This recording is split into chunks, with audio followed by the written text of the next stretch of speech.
জীবনে এমন একটা জীবন সঙ্গী দরকার যে সব সময় সুখে দুঃখে আপনার পাশে থাকবে। তো আলহামদুলিল্লাহ আমিও এমন একটি মানুষ পেয়েছি যে আমার সকল বিপদে আমার পাশে আছে। আসসালামু আলাইকুম বন্ধুরা, সবাই কেমন আছেন? আশা করছি সবাই ভালো আছেন। আলহামদুলিল্লাহ আপনাদের দোয়া এবং ভালোবাসা আমিও অনেক অনেক ভালো আছি। আমার ভিডিওতে আপনারা দেখেছেন আপনাদের ভাইয়া কত সুন্দর করে আমার সাথে কাজ কাম করে দেয়, তারপর আমাকে অনেক কাজে সাহায্য করে।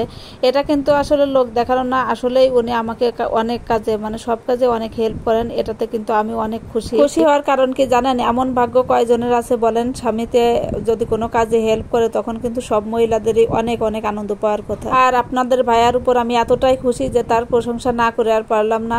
অনেকেই ভাববেন যে ভিডিওর ভিতরে এগুলো বলছে, কিন্তু তা নয়, এটা কিন্তু আমার মনের কথা। তো তিনি আসলে একদম একটা শান্ত প্রকৃতির লোক। ওনার মানুষ কথাই বলে না যে বুক ফাটে তো মুখ ফাটে না।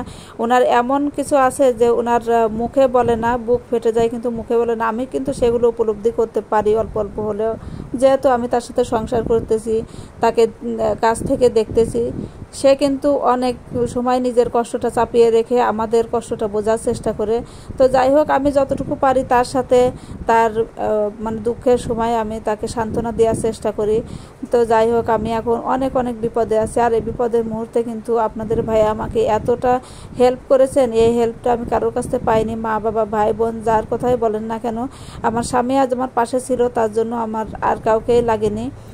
বলবেন যে মা বাবাকে দেখে না? হ্যাঁ দেখে অবশ্যই, কিন্তু এমন যে না যে আমি 1 মাস বিছনায় পড়ে আছি, 1 মাস ধরে আমার কাছে কেউ এসে থাকবে, আমাকে সেবা যত্ন করবে, এমন কেউ কিন্তু নেই। তারপরও আপনাদের ভাইয়া আমাকে যথেষ্ট পরিমাণ সাপোর্ট করেছেন। আর সাথে তো আমার বাচ্চারা ছিলই। এদিকে দেখেন আজকে বৃষ্টির দিনে বাচ্চারা সবাই বাইরে তো খেলতে পারছে না, ঘরের ভিতরে এসে খেলতেছে বারান্দায়। তো আমি একটু বারান্দায় এসে বসলাম। তো অনেকদিন পর কিন্তু আমি বারান্দায় এসে বসেছি। আমি এই 1 মাস ধরেই একটু হাঁটতে পারছি না, চলাফেরা করতে পারছি না। তো এই ঘরবন্দি হয়ে রয়েছি, বলেন তো কেমনটা লাগে?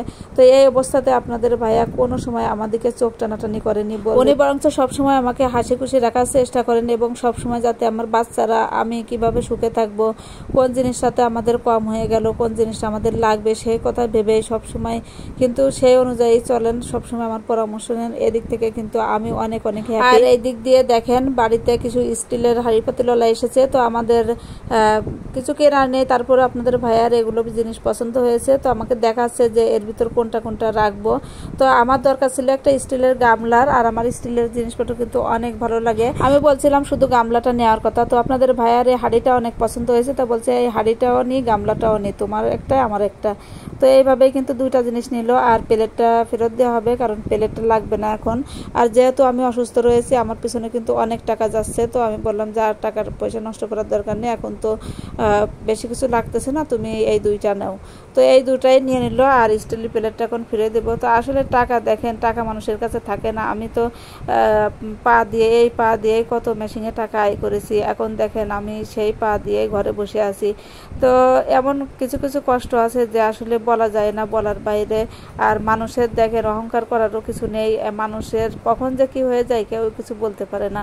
তো যাই হোক, এদিকে তার একটা স্বভাব আছে, দেখেন বাজার যেদিন করবে সেদিন অনেক বাজার একসাথে করে। এদিকে আমার পছন্দের একটা জিনিস উনি কিনে নিয়ে এসেছেন, ঘাটকল বলি আমাদের এলাকায় এটাকে। তো ঘাটকল কিন্তু আমার অনেক পছন্দ, এটাকে আমরা সবাই পছন্দ করি। আর আপনাদের ভাইয়া কিন্তু মানে 2-1 দিন পর পরে এটা নিয়ে আসে। আর এদিকে মাছের বাজার কি বলবো আপনাদের, যখন মাছ নিয়ে আসে তখন কিন্তু অনেকগুলো মাছ উনি একসাথে করে নিয়ে আসে। তো শুধু নিয়ে আসে না, সাথে কেটে কুটে আমাকে পরিষ্কার করে ফ্রিজে উঠিয়ে দিয়ে তারপর দেখেন বাইরে বসে আছে। আর আসলে আপনাদের ভাইয়ার জীবনের গল্পটা শুনে আপনাদের কেমন লাগলো অবশ্যই কমেন্টসে জানাবেন। আর আমাদের জন্য সবাই বেশি বেশি করে দোয়া করবেন। আজকের মতো ভিডিওটি এই পর্যন্তই। আল্লাহ হাফেজ।